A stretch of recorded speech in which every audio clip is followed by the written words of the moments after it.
What is korma? It's like one of those words which is like curry, right? Like you're like, what is curry? It's like, I don't know. It's like probably the most delicious way to eat this many vegetables.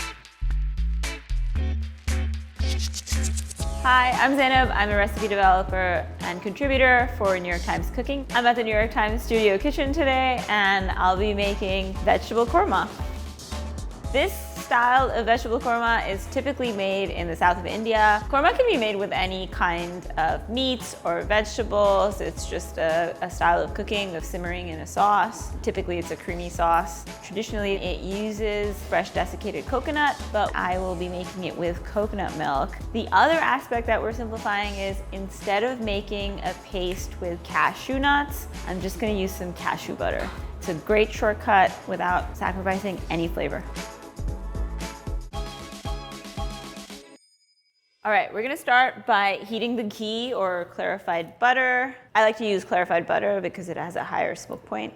We're gonna heat the ghee for about a minute or until it's fully melted. We all just a bunch of simple things out here saying Ghee. Say the G, but then say he after that. Say the G. Yeah, there you go. It's like ghee. You can use any kind of pot that will hold the ingredients, a taller pot or it could be a wider pot. Once the ghee has melted, I'm going to add these mustard seeds. I love mustard seeds because they add this really delightful bitterness, which does particularly well in this dish because we're using some mildly flavored vegetables, so we'll really be able to taste the bitterness of the mustard seeds in the korma. So I'm just waiting for the mustard seeds to start sputtering, and then I will add the ginger and the garlic and the onion. And goes the onion, garlic, the ginger, and green chilies. The smell of fried green chilies is so good. This right here is pure nostalgia. Anytime I smell it, I'm like, okay, home is very close. It's in this pot. I'm gonna cook the onions for about 5-ish minutes. Once the onion starts to turn golden around the edges, I'm gonna lower the heat and add the powdered spices. Black pepper, red salt. Stir it. And then in go the tomatoes. Once the tomatoes are in, I'm gonna turn the heat back up so that the tomatoes cook fairly fast. And this is the secret magic ingredient, the cashew butter. Traditionally, we would have to make a paste with cashews, but I don't have time for that. If at any point it starts to stick, we can just add some water. It's like the base of everything. Tomato, onion, spices, done. It's actually how my mom taught me how to cook. Ginger, garlic, saute onions, add tomato, add spices. And when I went to college, she was like, this is all you need to know. Yeah, you can really smell the mustard seeds. They have kind of like a pungent back of the nose kind of smell. Once the tomatoes have broken down and are cooked through and become kind of jammy and the whole mix is kind of jammy, we can add our veggies. You can do fresh chopped veggies or just grab a pack of frozen veggies, mixed veggies from the freezer. They work just as well. It's sticking, so I'm gonna put a splash of water.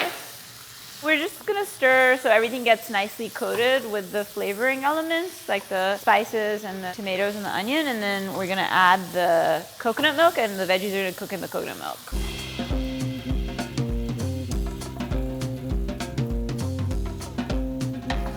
I'm gonna add water because the pot is wide and I feel like the water is gonna evaporate. I'm going to put the lid on and simmer for like maybe 10 minutes or until the vegetables are done.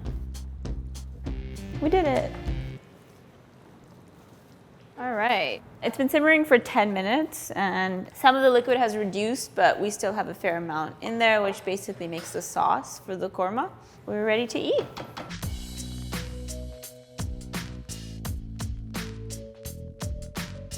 Korma goes really well with rice or roti. You can also have it by itself, but it's really delicious with just white boiled basmati rice. It's great. It's like a party in my mouth.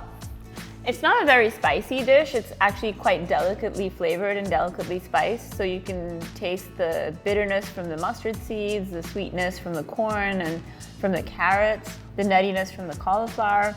And all the different textures and flavors, it's like a confetti of flavors and textures in your mouth, if you will.